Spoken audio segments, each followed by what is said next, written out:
I was always the quiet one, the dependable sister who never asked for much, never complained, and never made waves. My parents often said I was a stable one, while my sister, Layla, was the wild spirit, the one who drew attention wherever she went. People loved her instantly. Her laughter was contagious, her smile radiant, and her confidence unshakable. But what no one saw, what no one wanted to see, was how Layla's charm always came at someone else's expense. Most often, that someone was me. From childhood, I lived in her shadow. If I brought home a good grade, she would mock me for being a boring nerd. If I wore something new, she would somehow borrow it, only to return it stained or stretched beyond recognition. And yet, she was the golden child in my parents' eyes. They excused everything, brushed it off as just Layla being Layla. For years, I told myself it didn't matter. I told myself I was stronger, that I didn't need validation. I buried my resentment deep inside, until the night everything changed. It started when I met Ayan. He wasn't just another face in my life. He was the first person who truly saw me, not the shadow of Layla, not the dependable daughter. Me. He was kind, steady, and had a way of listening that made the noise in my head fade away. For the first time, I felt chosen. I felt like I mattered. We had been dating quietly for 6 months before I introduced him to my family. I was nervous, of course, but also excited. My parents would like him, I was sure, and maybe, just maybe, Layla would see that I had found happiness that didn't involve her. The night of the introduction, everything seemed perfect. My mother cooked a lavish dinner. My father was in good spirits, and Ayan charmed them all with his respectful manners and soft humor. Even Layla, who sat across the table with her usual air of superiority, seemed unusually quiet. She watched him intently, her sharp eyes darting between us. At the time, I thought little of it. I was too busy savoring the warmth of that evening, too caught up in a rare moment when I felt proud, even envied. But what I didn't know was that Layla had already decided she wanted him. It began subtly. She started casually showing up when Ayan came to visit me. She laughed too hard at his jokes, leaned too close when speaking to him, and found excuses to touch his arm. At first, I brushed it off as my imagination. After all, she was my sister. Surely she wouldn't, but the unease in my gut only grew. One afternoon, when I stepped out to get tea, I returned to find her sitting far too comfortably on the sofa beside him, their heads bent together, whispering about something I couldn't hear. When I entered, they sprang apart, smiling innocently. I wanted to confront her, but fear held me back. Fear that I would sound jealous, paranoid, fear that Ayan would think less of me for doubting him. So I kept quiet, swallowing my suspicions, until the night I received the message. It was late, nearly midnight, when my phone buzzed. Half asleep, I reached for it, expecting some casual notification. Instead, my heart stopped as I read the words. "Your sister deserves better than you. You'll never be enough for him." The message was sent from an unknown number, but I knew instantly who it was. My hands trembled as I stared at the screen, bile rising in my throat. I didn't want to believe it, but deep down, I already knew. The next day, I confronted Ayan, my voice shaking as I showed him the message. He swore he had nothing to do with it, that he loved me and only me. I wanted to believe him. God, I wanted to. But when I looked into his eyes, I saw hesitation, guilt, something unsaid. And then it happened. 2 weeks later, Layla announced she was engaged. The name she whispered with a coy smile, Ayan. The ground beneath me shattered. My chest burned, my ears roared, and my parents' delighted laughter stabbed through me like knives. They didn't care. They didn't question. They simply accepted her betrayal, as if it were destiny. I was erased, replaced. For days, I locked myself away, drowning in rage and humiliation. How could she? How could he? The two people I trusted most had stolen the very core of my existence. But in my pain, something else stirred. Something darker. Revenge.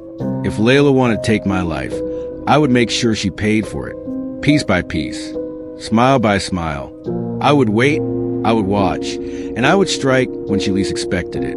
Because sometimes the quiet ones are the most dangerous of all. The days following Layla's announcement blurred into one long nightmare. Every sound in the house echoed like a cruel reminder of what I had lost. Her laughter as she spoke with my mother about wedding dresses, the rustle of shopping bags filled with silks and jewelry, my father's booming voice declaring how perfect Ayan was for the family. Perfect. That word sliced deeper than any knife. I avoided them as much as possible, slipping in and out of rooms like a ghost, eating alone, sleeping too much and thinking far too much. But grief slowly hardened into something sharper, something that kept me awake at night. The thought of revenge. It started small like a whisper. What if I told Ayan the truth about Layla? What if I exposed her manipulations? But no, men like Ayan always fell for a charm. He would never believe me. He had already chosen her over me. So I waited, watched, studied. That's when I began to notice the cracks. Layla wasn't as flawless as she pretended to be. She had always been reckless, impulsive, and careless with secrets. She lived for the thrill of attention, even if it meant risking everything. And now, she was playing the role of the perfect bride-to-be, but I knew it wouldn't last. Late at night, I heard her sneaking out. I heard whispered conversations on the phone, the sharp click of her heels against the marble floor when she thought everyone was asleep. Once, I even saw her climbing into a car that wasn't Ayan's. I didn't have proof yet, but my gut told me the truth. Layla wasn't just betraying me. She was betraying him too. And if I could prove it, I could shatter them both. So I began my silent investigation. I followed her when I could, keeping my distance. I took note of numbers she dialed, places she visited. At first, it seemed innocent. Late-night drives, secret shopping trips. But then came the night I saw her in the arms of another man. He was tall, well-dressed, with an arrogance that matched hers. They met at a hotel lobby. Their movements quick and practiced, like two people who had done this many times before. I watched them check in hand, laughter on their lips. My chest tightened, not from jealousy this time, but from cold, electric satisfaction. Finally, I had something, but still I waited. Timing was everything. If I exposed her too soon, she would twist the story, turn it against me, just as she always had. No, this needed to be perfect. Meanwhile, Ayan kept trying to reach out to me. He sent messages, called, even left gifts at my door. But each time, I ignored him. His guilt was not my concern. He would suffer enough. The wedding preparations grew more intense. Our home became a stage, every room filled with relatives, decorators, and endless chatter about flowers, food, and venues. And in the middle of it all, Layla glowed like a queen. She paraded her happiness before me, flaunting the man who once whispered that he loved me. Every smile she wore only fueled my resolve. And then the opportunity came. It was 1 week before the wedding when Layla left her phone unattended on the dressing table. Normally, she was careful, guarding it like a weapon. But that day she was distracted, yelling at a tailor over the wrong embroidery. My hands shook as I picked it up. I knew it was risky, but I couldn't resist. Scrolling quickly, I opened her messages. And there it was, thread after thread of conversations with the man I had seen at the hotel. Flirtations, promises, plans. But the most damning of all was one voice note. I can't wait until this wedding nonsense is over. You know Ayan means nothing to me, right? He's just a name, a show. Once I'm settled, we'll continue like always. I replayed it 3 times, the venomous sweetness in her voice sending chills down my spine. That was it, the weapon I needed. Still, I didn't rush. Revenge, I told myself, should be savored, not spilled recklessly. I backed up the files quietly, sending them to my own email, and returned the phone before she noticed. That night, I lay awake, staring at the ceiling, the plan forming in my mind. On the day of her wedding, when the guests were gathered, when the music was playing and the lights were brightest, then I would strike. I would reveal her lies, expose her betrayal, and watch as her carefully constructed world collapsed before everyone's eyes. But something gnawed at me. Ayan. A part of me still wondered if he deserved it. Yes, he had betrayed me. Yes, he had chosen her. But did he truly know the monster he was marrying? Would he hate me for destroying his illusion, or thank me for saving him from it? I didn't know, and maybe I didn't care anymore, because this wasn't about him. It was about me. For the first time in my life, I wasn't going to be the quiet sister, the forgotten daughter, the shadow. I was going to be the storm. And Layla would never see it coming. As the wedding day drew closer, I smiled more than usual. My parents thought I was finally accepting things. Layla thought she had won. None of them knew I was sharpening my silence into a blade. And when the moment came, I would strike without hesitation. The wedding day arrived draped in gold and crimson. The house was buzzing from dawn, relatives rushing about, trays of sweets being passed, the air heavy with perfume and incense. Music played, laughter filled every corner, and my parents floated through it all with glowing pride. But me? I moved like a shadow, silent and calm, though my heart pounded with anticipation. Today wasn't her day. It was mine. Layla sat in front of the mirror, a queen in red silk, glittering with jewels. Her face was painted perfection, her lips curved in that smug smile I had known all my life. She caught my reflection in the mirror and smirked. "Don't look so gloomy," she said lightly. "At least one of us made something of her life." I wanted to laugh. If only she knew. The hours blurred until the evening, when the guests gathered in the grand hall. The chandeliers sparkled, music swelled, and Ion stood at the altar, looking every bit the groom. Handsome, polished, unaware of the storm about to descend. I held the phone in my hand, tucked safely within my clutch, my weapon. The ceremony began, voices chanting blessings, the guests leaning forward in admiration. I watched my sister glide down the aisle, every eye fixed on her brilliance. She looked invincible, untouchable, but she wasn't. When the vows began, my chest tightened.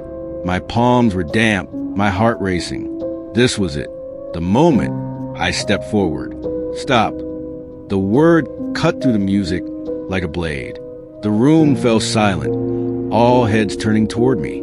My parents froze, shock etched on their faces. Layla blinked, confusion flashing before annoyance quickly masked it. "What are you doing?" she hissed, her voice sharp. I ignored her. Slowly, deliberately, I lifted the phone and tapped play. The hall filled with her voice, sweet and venomous all at once. "I can't wait until this wedding nonsense is over. You know Ion means nothing to me, right? He's just a name, a show. Once I'm settled, we'll continue like always." Gasps rippled through the crowd. Some covered their mouths. Others exchanged scandalized whispers. My mother's face drained of color. My father's fists clenched at his sides. But it was Ion's expression that struck me most. At first, disbelief. Then horror. Then fury. He turned to Layla, his jaw tight, eyes blazing. "Is this true?" For once, Layla was speechless. Her mouth open and closed, scrambling for excuses. But the evidence hung in the air like poison. The room was collapsing around her, and I could see it in her trembling hands, her reddening face. "Ion, she began, but he cut her off. "Don't." His voice was low, broken, final. The silence that followed was deafening. Guests whispered. Relatives shifted uncomfortably. My parents looked as if the ground had been pulled from beneath them. And Layla, my flawless, untouchable sister, stood frozen, her world crumbling before her eyes. It was everything I had imagined. But what I hadn't expected was a silence inside me. I thought I would feel triumphant, ecstatic. I thought my revenge would burn bright. Instead, I felt calm, empty almost, as if I had been carrying a weight for years and had finally dropped it. Layla's eyes met mine across the hall. For the first time in my life, she wasn't mocking, wasn't smug. She was terrified, and she knew exactly who had done this. That was enough. The ceremony ended in chaos. Guests fled with gossip spilling from their lips. Ion stormed out, his family trailing behind him in outrage. My parents tried desperately to gather the shards of dignity left, but the damage was irreversible. And Layla? She locked herself in her room, her wails echoing through the house long into the night. I didn't comfort her. I didn't need to. I had already won. Days turned into weeks, and the scandal spread like wildfire. Relatives whispered, neighbors speculated, and Layla's once bright reputation turned to ash. Ayan cut all ties, his family making sure everyone knew why. The man she had been sneaking around with vanished too, unwilling to be tied to her shame. She was alone, and for the first time, I wasn't. I didn't reconcile with Ayan, nor did I want to. He was part of my past, a wound I no longer needed to reopen. What mattered was that I had reclaimed myself. I wasn't the forgotten sister anymore. I wasn't the shadow. I was the one who had brought Layla to her knees. And though I never admitted aloud, every time I walked past her room and heard the silence inside, I felt a quiet satisfaction, a reminder that betrayal cuts both ways. Because sometimes the sweetest revenge isn't fire and fury. It's simply watching the one who stole your life crumble under the weight of their own lives. From the moment I met Zara, I thought I had found a sister I never had. We met in college. Two girls from different worlds who somehow fit together perfectly. She was bold, funny, effortlessly stylish, the kind of person who drew people in without even trying. And me? I was quieter, more reserved, the one who listened while she lit up every room. We became inseparable. We shared everything, clothes, secrets, dreams. She was there for me during my darkest nights, and I for her, or at least, I thought I was. Looking back, there were signs. Subtle, almost invisible at first. A sly remark when someone complimented me. A lingering glance when people praised my work. A tight smile when I spoke of my achievements. But I brushed it off. What was a little jealousy between friends? I believed she loved me the way I loved her. The truth hit me years later, and when it did, it shattered everything. After graduation, life swept us in different directions, but we stayed close. I started working at a mid-sized marketing firm, slowly climbing my way up, while Zara chased her passion for fashion design. We'd meet often, celebrate small victories, and dream about building something together one day. Then came Rayhan. He joined my office as a new manager, smart, confident, and with a quiet charm that drew people in. I didn't mean to fall for him, but late nights working on projects turned into long conversations, laughter over coffee, and stolen glances that grew heavier with time. When he finally confessed that he liked me, my heart felt like it had finally found its missing rhythm. For months, we dated quietly, and when I told Zara, she squealed with excitement, hugging me like a sister sharing my happiness. Or so I believed. It started with small things. She'd make playful comments about how perfect he was, how lucky I was, how she didn't know what he saw in me. She'd ask too many questions, where we went, what we talk about, what he liked. At first, I thought it was harmless curiosity, until one evening, when Rayhan grew quiet during dinner. Your friend, he said carefully, Zara, she messages me a lot. The word struck me like a slap. I tried to laugh it off. She's just friendly. You know how she is. But then he showed me messages late at night, flirty comments disguised as jokes, invitations to hang out, just us. My stomach twisted as I read them. When I confronted Zara, she laughed. Are you serious? You think I'd ever come between you two? Please. He probably misunderstood my jokes. Don't be insecure. I wanted to believe her. God, I wanted to. So I let it go, convincing myself I was imagining things. But the unease lingered. It wasn't until months later that the betrayal revealed itself in full. I was up for a major promotion at work, a role I had been working toward for years. It was down to me and one other candidate. I had put in late nights, sacrificed weekends, given everything I had. Rayhan supported me every step of the way. And Zara? She cheered me on, or so I thought. The night before the final decision, I was at Zara's apartment, drinking tea, laughing, trying to calm my nerves. She listened to me vent about my fears, hugged me, and said, no matter what, I'm proud of you. But the next morning, everything fell apart. I walked into the office only to find whispers circling me, colleagues casting strange looks. My manager avoided my gaze. By noon, I was called into HR. Someone had sent an anonymous email to the company board, claiming that I had plagiarized campaigns, leaked confidential data, and even manipulated client feedback. The evidence attached was detailed, convincing, and utterly fabricated. I was stunned, speechless.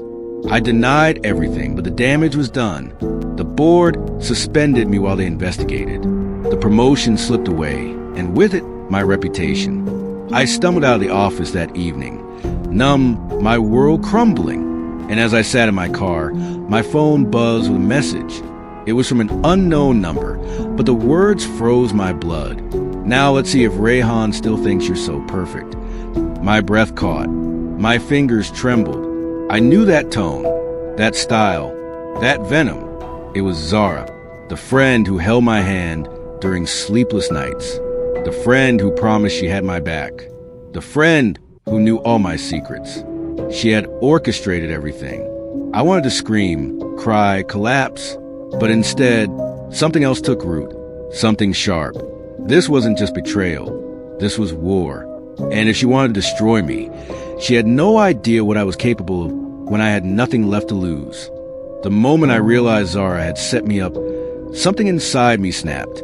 The pain was unbearable, yes, but beneath it was fire. I had spent years being her shadow, her loyal listener, her supporter, and this was how she repaid me? By ripping apart my career, my love, and my life in one calculated strike? No, she thought she had destroyed me. But I wasn't done, not yet. For days, I let her believe she had won. I avoided her calls, ignored her messages of feigned concern, and stayed quiet while the HR investigation dragged on.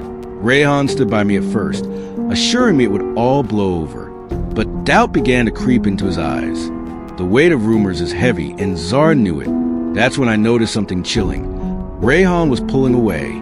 At first, it was subtle. Canceled dates, shorter calls, fewer smiles. Then came the excuses, flimsy and repetitive. Late nights at work, family obligations, exhaustion. I want to confront him, but fear stopped me. Fear of hearing the truth, that Zara had poisoned his mind against me too. So I did what I always do when pushed to the edge. I observed. Zara had always underestimated me, assuming my silence meant weakness. She never understood that silence is a weapon if you know how to wield it. I began retracing her steps, searching for cracks in her armor, and then I found them. The first clue was in her laughter, too triumphant, too sharp, when she spoke of my bad luck in front of mutual friends.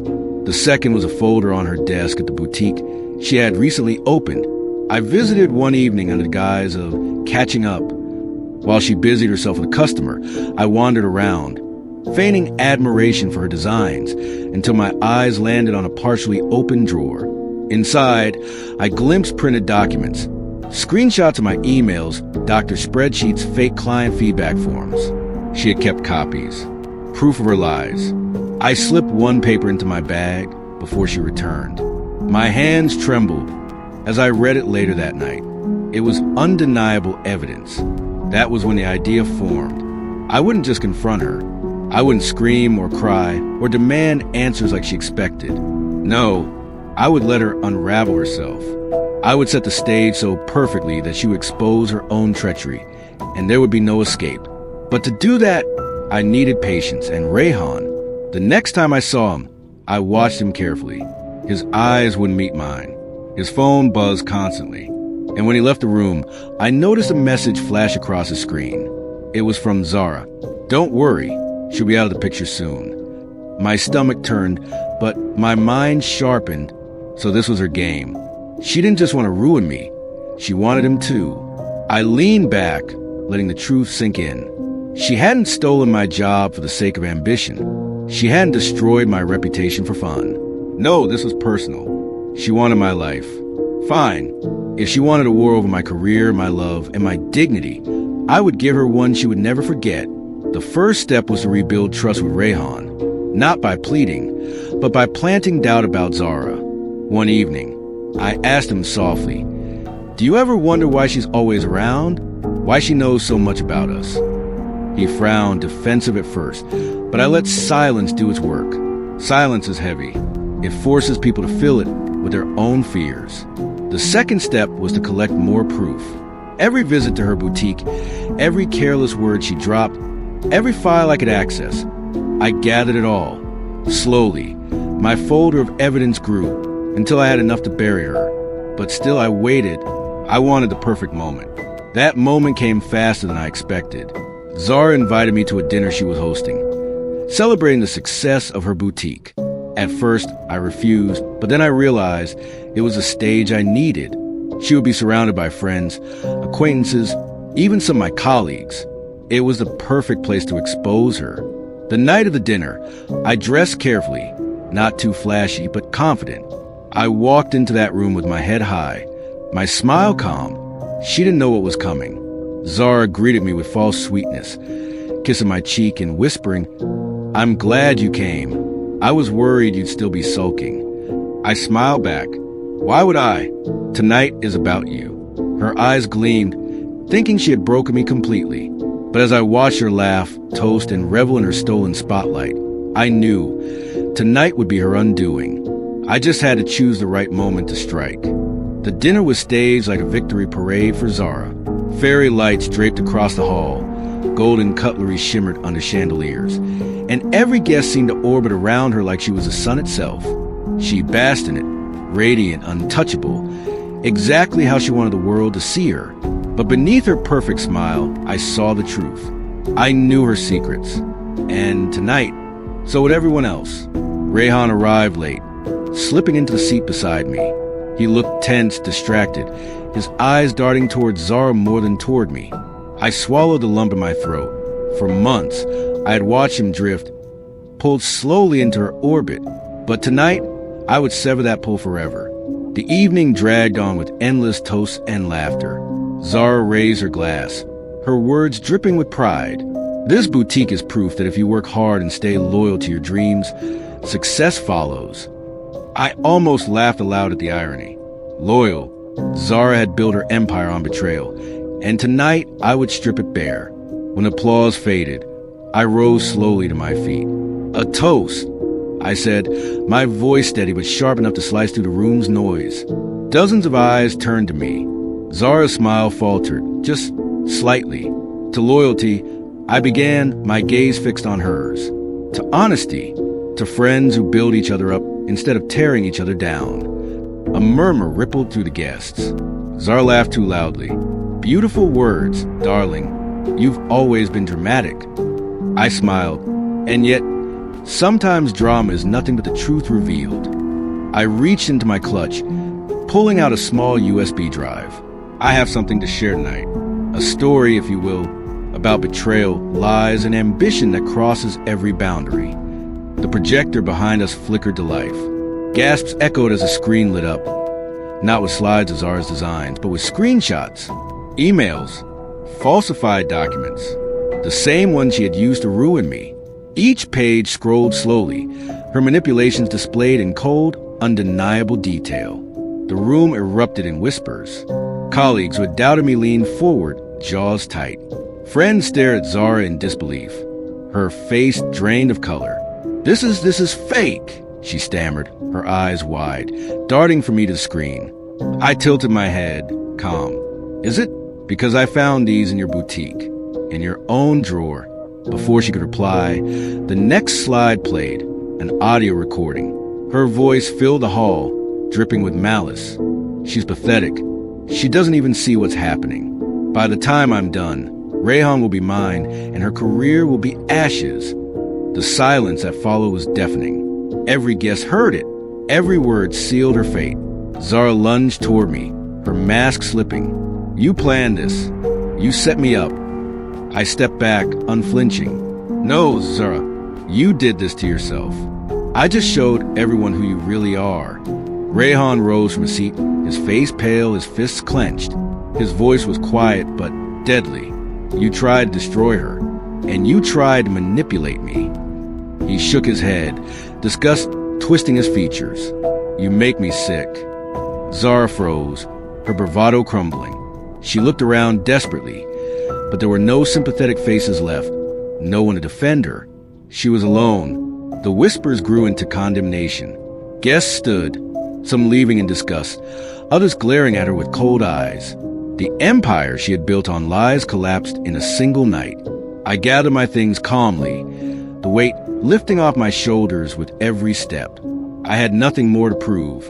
She was finished. Rayhan followed me out, his voice trembling. "I'm so sorry. I should have trusted you. I should have seen it." I paused, turning to face him. For months, I had longed for these words, this vindication. But now, standing in the cool night air, I realized something. It didn't matter. I didn't want him anymore. He had doubted me when I needed him most. And while Zara had been the architect of my downfall, his silence had helped her. "You should go home, Rayhan," I said softly. "This story isn't about us anymore. It's about me." His lips parted, but I didn't wait for his reply. I walked away, my head high, my heart steady. For years, Zara had been my closest friend, my sister in everything but blood, and she had chosen envy, greed, and betrayal. Tonight, I had given her the only gift she truly deserved: exposure. And the best part? I didn't even need to raise my voice. Sometimes the sharpest revenge isn't fury. It's truth revealed at the right moment. And as I stepped into the night, free of her shadow, I finally felt what she had tried to steal from me all along: power.